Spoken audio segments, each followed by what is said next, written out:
ನಾನು ಮಾತಾಡ್ತೀನಿ. ಅದಾದ ಮೇಲೆ ಪುಷ್ಪಗುಚ್ಛ ಆಚರಣೆ. ಫಸ್ಟ್ ಮೌನ ಮಾಡಿಬಿಟ್ಟು ಪುಷ್ಪಗುಚ್ಛ ಮಾಡಿ. ಓಕೆ, ಮೌನಾಚರಣೆ ಅದಾದಮೇಲೆ ಪುಷ್ಪಗುಚ್ಛ ಅರ್ಪಿಸುವಂಥದ್ದು. ಎಲ್ಲ ಶಾಂತ ರೀತಿಯಿಂದ ಇರಿ, ಯಾರು ನುಗ್ಗಕ್ಕೆ ಹೋಗ್ಬೇಡಿ. ಎಲ್ಲರಿಗೂ ಪುಷ್ಪ ಹಾಕ್ಲಿಕ್ಕೆ ಅವಕಾಶವನ್ನು ಕಲ್ಪಿಸ್ಕೊಡ್ತೇವೆ. ದಯವಿಟ್ಟು ಜನರಲ್ ಸೆಕ್ರೆಟರಿಗಳು ಸ್ವಲ್ಪ ಎಲ್ಲ MLAಗಳಿಗೆ ಮೊದಲು ಅವಕಾಶ ಮಾಡಿಕೊಡಿ, ಆಮೇಲೆ ಮಿಕ್ಕಿದವರೆಲ್ಲರೂ ಬಂದು ಕೂಡ ಮಾಡೋದ್ರಿಂದ ಒಂದು ರೂಟ್ನ ಫಿಕ್ಸ್ ಮಾಡಿಕೊಡಿ ಎಲ್ಲರೂ ಕೂಡ. ಗೌರವಾನ್ವಿತ ಮುಖ್ಯಮಂತ್ರಿಗಳಂತ ಸಿದ್ದರಾಮಯ್ಯ ಸಾಹೇಬ್ರೆ, ನಮ್ಮ AICCಯಿಂದ ನಮ್ಮ ಪ್ರತಿನಿಧಿಯಾಗಿ ಆಗಮಿಸ್ತಕ್ಕಂಥ ಪಳನಿಸ್ವಾಮಿಯವರೇ, ಎಲ್ಲ ಮಾಧ್ಯಮ ಸ್ನೇಹಿತರೆ, ಎಲ್ಲ ಇಲ್ಲಿ ಸೇರ್ತಕ್ಕಂಥ ಎಲ್ಲ ಹಿರಿಯ ನಾಯಕರುಗಳೇ, ತಾಯಂದಿರೇ, ಯುವಕ ಮಿತ್ರರೇ, DVG ಅವರು ಒಂದು ಕಡೆ ಒಂದು ಮಾತು ಹೇಳ್ತಾರೆ,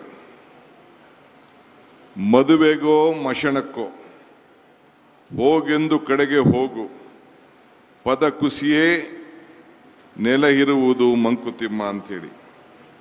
ಇಡೀ ಶಾಮಿಯಾನ ಗಾಂಧಿ ಭಾರತ ಸಂಭ್ರಮದ ಆಚರಣೆಗೆ ಮಾಡಿಕೊಂಡು ಅದೇ ಮತ್ತೊಬ್ಬ ಗಾಂಧಿಯನ್ನ ಮನಮೋಹನ್ ಸಿಂಗ್ ಅವರ ಶ್ರದ್ಧಾಂಜಲಿ ನಡೀತಿರೋದು ಇದೇ ವಿಧಿ ಅಂತ ಹೇಳಲಿಕ್ಕೆ ನನಗೆ ಬಹಳ ದುಃಖ ಆಗ್ತಾ ಇದೆ.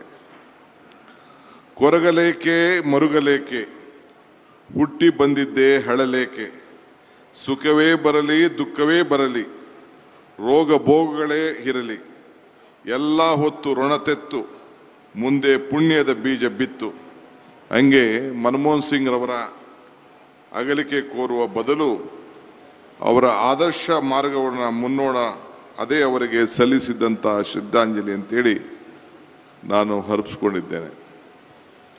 ಇವತ್ತೆಲ್ಲ ನಾವೆಲ್ಲ ಗಾಂಧೀಜಿಯವರ ಇತಿಹಾಸ ಮರುಕಾಕ್ಲಿಕ್ಕೆ ನಾವೆಲ್ಲ ಸೇರಿ ಇಡೀ ರಾಷ್ಟ್ರದ ಎಲ್ಲ ನಾಯಕರುಗಳು ಕೂಡ ಬಂದು ನಿನ್ನೆ ಎಲ್ಲ ನಾವು ಭಾಳ ಸಂಭ್ರಮದಿಂದ ಅವರ ಆಚಾರ ವಿಚಾರಗಳನ್ನು ಇಡೀ ನಮ್ಮ ಮುಂದಿನ ಪೀಳಿಗೆಗೆ ಪ್ರಚಾರ ಮಾಡಬೇಕು ಅಂತ ಸೇರಿದಂಥ ಸಂದರ್ಭದಲ್ಲಿ ನಾನು ಸೋನಿಯಾ ಗಾಂಧಿ ಅವರಿಗೆ ಮತ್ತು ಪ್ರಿಯಾಂಕಾ ಗಾಂಧಿ ಅವರಿಗೆ ನಮ್ಮ ಎಕ್ಸ್ಟೆಂಡೆಡ್ ಕಮಿಟಿ ವರ್ಕಿಂಗ್ ಕಮಿಟಿಲಿ ಝೂಮಲ್ಲಿ ಕನೆಕ್ಟ್ ಮಾಡಬೇಕು ಅಂತೇಳಿ ಅವ್ರ ಆರೋಗ್ಯ ಸರಿಯಿಲ್ಲ ಅಂಥೇಳಿ ನಾನು ವ್ಯವಸ್ಥೆಯನ್ನು ಮಾಡ್ತಾಯಿದ್ದು. ಲಿಂಕು ಕೂಡ ಕೊಟ್ಟಿದ್ದೆ. ನಮ್ಮ ವೇಣುವರು ಮತ್ತು ಬೇರೆಯವರೆಲ್ಲ ಸೇರಿ ಅದಕ್ಕೆ ಶ್ರೀವತ್ಸ ಅವರೆಲ್ಲ ಸೇರಿ ವ್ಯವಸ್ಥೆ ಮಾಡಿದರು, ನಮ್ಮ ವೇಣುಗೋಪಾಲ್ ಅವರು. ಆ ಮಧ್ಯದಲ್ಲಿ ವೇಣುಗೋಪಾಲ್ ಅವರು ಹೇಳಿದ್ರು, ಇಲ್ಲ we will ask Manmohan Singh also to witness this program ಅಂತ ಅವ್ರು ಹೇಳಿದ್ರು. ಅದಾದಮೇಲೆ ಅವ್ರಿಗೆ ಆಫೀಸ್ಗೆ ಲಿಂಕ್ ಮಾಡಿ ಅವ್ರಿಗೆ ಕೊಟ್ಟಾಗ ಅವ್ರು ಹೇಳಿದ್ರು ಅವ್ರ ಆರೋಗ್ಯ ಸರಿ ಇಲ್ಲ, ಈ ರೀತಿ ಅವ್ರನ್ನ ಏಮ್ಸ್ಗೆ ಕರ್ಕೊಂಡು ಹೋಗುವಂಥ ಒಂದು ಪರಿಸ್ಥಿತಿ ಬಂದಿದೆ ಅಂತೇಳಿ ಅಲ್ಲಿ ತಿಳಿಸಿದ್ರು. ಸೊ ಅದೆಲ್ಲ ಮುಗಿಯೋವರೆಗೂ ನಮಗೆ ಅದು ಗೊತ್ತಾಗಲಿಲ್ಲ. ಅಲ್ಟಿಮೇಟ್ಲಿ ನಮ್ಮ AICC ಅಧ್ಯಕ್ಷರು ಫೈನಲ್ ಊಟ ಕೊಡ್ತಾ ಇದ್ದಂಥ ಸಂದರ್ಭದಲ್ಲಿ ರಾಹುಲ್ ಗಾಂಧಿ ಅವರಿಗೆ ಫೋನ್ ಬಂತು. ನಾನು ಮುಖ್ಯಮಂತ್ರಿಗಳು ರಾಹುಲ್ ಗಾಂಧಿ ಅವರೆಲ್ಲ ಅವರ ಊಟದಲ್ಲಿ ಪಾಲ್ಗೊಂಡಾಗ ಈ ರೀತಿ ಪರಿಸ್ಥಿತಿ ನಿರ್ಮಾಣ ಆಗ್ತಾ ಇದೆ ಅನ್ನೋದು ಬಂತು. ಆಗ ತಕ್ಷಣ ನಾವು ಆ ಕಾರ್ಯಕ್ರಮವನ್ನು ನಿಲ್ಲಿಸಿ ಆಮೇಲೆ ಅಲ್ಟಿಮೇಟ್ಲಿ 9:50 ನನಗೆ ಅಧಿಕೃತವಾಗಿ ನೀನು ಈ ಕಾರ್ಯಕ್ರಮನ ರದ್ದು ಮಾಡಬೇಕು ಅಂತ ಹೇಳಿ ತಿಳಿಸಿದ್ರು. ಇವತ್ತು ನಾವೆಲ್ಲ ರದ್ದು ಮಾಡಿ ಅವ್ರಿಗೆ ಆತ್ಮಕ್ಕೆ ಶಾಂತಿ ಸಿಗಲಿ ಅಂಥೇಳಿ ಅವರ ಮೌನದ ಆಚರಣೆಗೆ ನಿಮ್ಮನ್ನೆಲ್ಲ ಹೊರಗಡೆಯಿಂದ ಬಂದಂಥ ರಾಯರೆಡ್ಡಿ ಪ್ಲೀಸ್,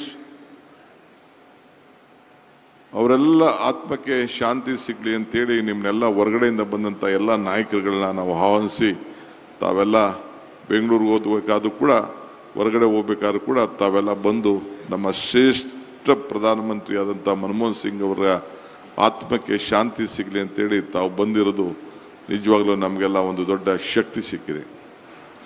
ಮುಖ್ಯಮಂತ್ರಿಗಳು ಮತ್ತು ವೀರಪ್ಪ ಮೊಯ್ಲಿಯವರು ಮತ್ತು HK ಪಾಟೀಲ್ ಅವರು ಬಹಳ ವಿಚಾರವಂತವನ್ನು ಈ ದೇಶಕ್ಕೆ ಕೊಟ್ಟಂಥ ಮತ್ತು ಪ್ರಪಂಚಕ್ಕೆ ಕೊಟ್ಟಂಥ ಆರ್ಥಿಕ ಪರಿಸ್ಥಿತಿಯನ್ನು ನಮಗೆಲ್ಲ ತಿಳಿಸಿದ್ದಾರೆ. ಒಂದು ವಿಚಾರ, ಮನಮೋಹನ್ ಸಿಂಗ್ ರವರು ಅವರ ಕಾಲದಲ್ಲಿ ಯಾವುದಾದ್ರು ಕಾರ್ಯಕ್ರಮವನ್ನು ಕೊಟ್ಟಿದ್ರೆ ಶಾಸನಬದ್ಧವಾದಂಥ ಕಾರ್ಯಕ್ರಮವನ್ನು ಅವರು ಕೊಟ್ಟಿದ್ದಾರೆ.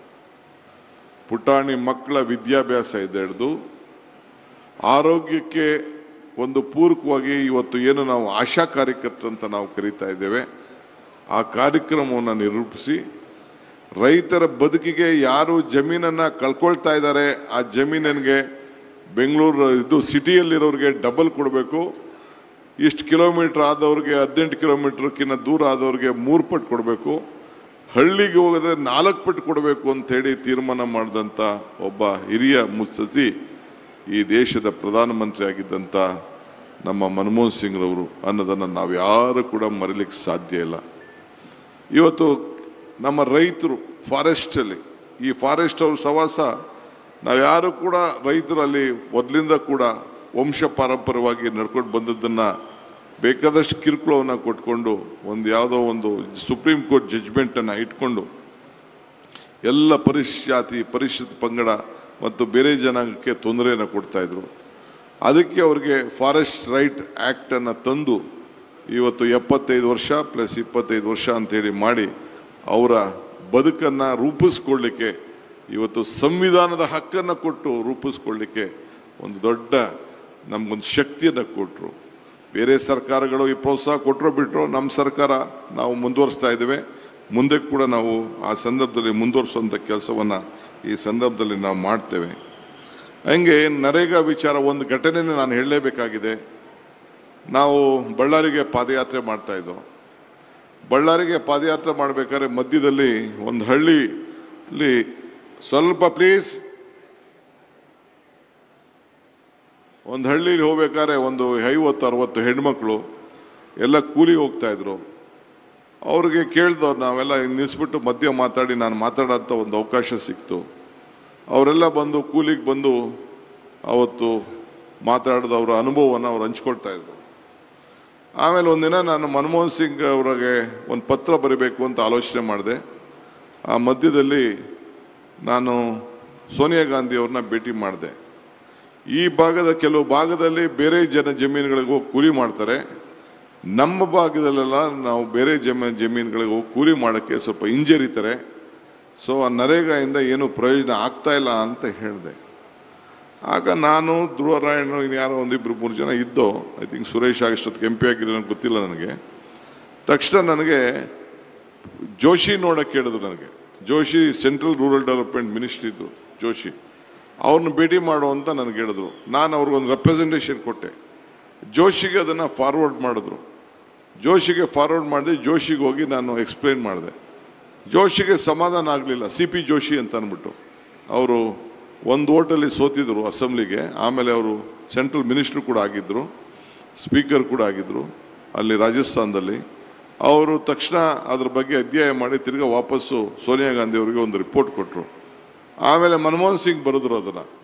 ಆಮೇಲೆ ಮತ್ತೆ ತನ್ನ ಸ್ವಂತ ಜಮೀನಲ್ಲೂ ಕೂಡ ಜಮೀನ ಮಟ್ಟ ಮಾಡಿಕೊಳ್ಳಿಕ್ಕೆ, ಜಮೀನು ವ್ಯವಸಾಯ ಮಾಡಿಕೊಳ್ಳಿಕ್ಕೆ, ತನ್ನ ಮನೆಗಳನ್ನು ಕಟ್ಟಲಿಕ್ಕೆ, ಆಶ್ರಯ ಮನೆ ಆಗಲಿ ಯಾವುದೇ ಮನೆ ಆಗಲಿ ಕೊಟ್ಟಿಗೆಗಳಾಗಲಿ ಕಟ್ಟಲಿಕ್ಕೆ ಆವತ್ತಿನ ಕಾಲದಲ್ಲಿ ಒಂದು ದೊಡ್ಡ ನಿರ್ಧಾರವನ್ನು ಮಾಡಿ ಈ ನರೇಗಾ ಅಡಿಯಲ್ಲಿ ಸೇರಿಸಿದಂಥ ಒಂದು ಹೃದಯ ಶ್ರೀಮಂತಿಕೆ ಇತ್ತಲ್ಲ, ಇದು ಸೋನಿಯಾ ಗಾಂಧಿ ಅವರಿಗೆ, ಮನಮೋಹನ್ ಸಿಂಗ್ ಅವ್ರಿಗೆ ಇದ್ದಿದ್ದು ಈ ದೇಶಕ್ಕೆ ಹೊಸ ಒಂದು ದೊಡ್ಡ ಕ್ರಾಂತಿಯನ್ನೇ, ಉದ್ಯೋಗ ಖಾತ್ರಿ ಸೃಷ್ಟಿ ಯೋಜನೆಯನ್ನು ಕೊಟ್ಟದ್ದು ಒಂದು ಇತಿಹಾಸವನ್ನು ಮೂಡಿದೆ ಅಂತ ಹೇಳಲಿಕ್ಕೆ ನನಗೆ ಭಾಳ ಸಂತೋಷ ಆಗ್ತದೆ.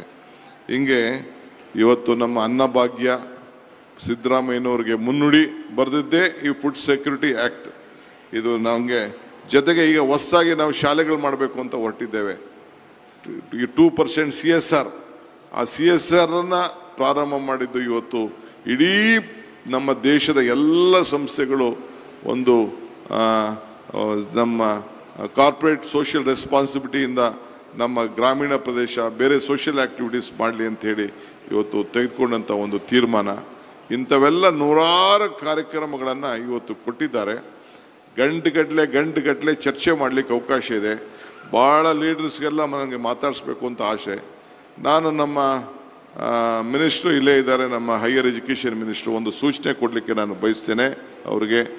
ನಮ್ಮ ಬೆಂಗಳೂರು ಯೂನಿವರ್ಸಿಟಿಲಿ ಒಂದು ಮನಮೋಹನ್ ಸಿಂಗ್ ಅವರ ಆರ್ಥಿಕ ನೀತಿ ಬಗ್ಗೆ ಒಂದು ದೊಡ್ಡ ರಿಸರ್ಚ್ ಸೆಂಟರನ್ನು ತಾವು ಮಾಡಲಿಕ್ಕೆ ತಾವೆಲ್ಲ ಕಾರ್ಯಕ್ರಮವನ್ನು ರೂಪಿಸಬೇಕು ಅಂತೇಳಿ. ಏಕೆಂದರೆ ಅವರು ಒಂದಕ್ಕಲ್ಲ ಮಾಡಿದ್ದು ಎರಡಕ್ಕಲ್ಲ. ಬೇರೆ ಸರ್ಕಾರದಲ್ಲಿ ನಾವು ತೀರ್ಮಾನ ಮಾಡ್ತೇವೆ, ಮುಂದಿನ ದಿನಗಳಲ್ಲಿ ನಮ್ಮ ಕ್ಯಾಬಿನೆಟ್ನಲ್ಲಿ ಚೀಫ್ ಮಿನಿಸ್ಟ್ರು ನಾವೆಲ್ಲ ಕೂತ್ಕೊಂಡು ಏನು ಬೇಕೋ ಅದಕ್ಕೆ ಚರ್ಚೆ ಮಾಡ್ತೇವೆ.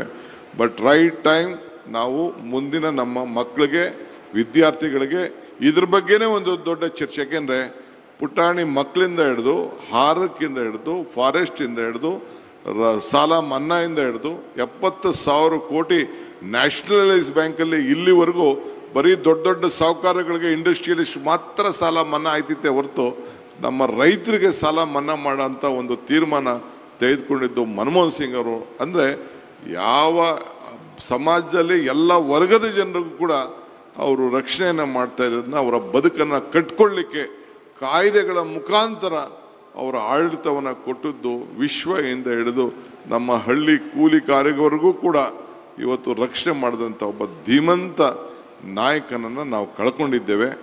92 ವರ್ಷ ಅವರು ಸತ್ತಿರ್ಬೋದು, ಬಟ್ ಅವ್ರ ಕಾರ್ಯಕ್ರಮಗಳ ಇನ್ನೂ ಕೂಡ ಬದುಕಿದೆ.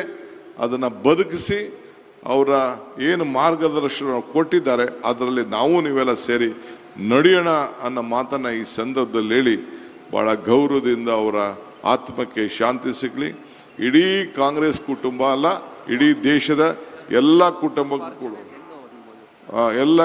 ಕೂಡ ಇವತ್ತು ನೆರವೇರಲಿ ಅಂತ ಈ ಭಗವಂತನಿಗೆ ಆ ಒಂದು ಶಕ್ತಿ ಕೊಡುವಂಥ ಇದಾಗಲಿ ಅಂತೇಳಿ ನಾನು ಪ್ರಾರ್ಥಿಸಿ, ಮೊದಲು ನಾವು ಪುಷ್ಪಾರ್ಚನೆ ಮಾಡ್ತೇವೆ.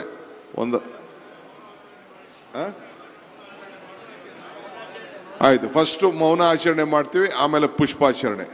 ಸೊ ಎಲ್ಲರೂ ಕೂಡ 1 ನಿಮಿಷ ಎದ್ದು ನಿಂತು ಮೌನ ಆಚರಣೆ ಮಾಡಬೇಕು ಅಂತೇಳಿ ನಾನು ಪ್ರಾರ್ಥನೆಯನ್ನು ಮಾಡ್ತಾ ಇದ್ದೇನೆ, ಮನವಿಯನ್ನು ಮಾಡ್ತಾ ಇದ್ದೇನೆ.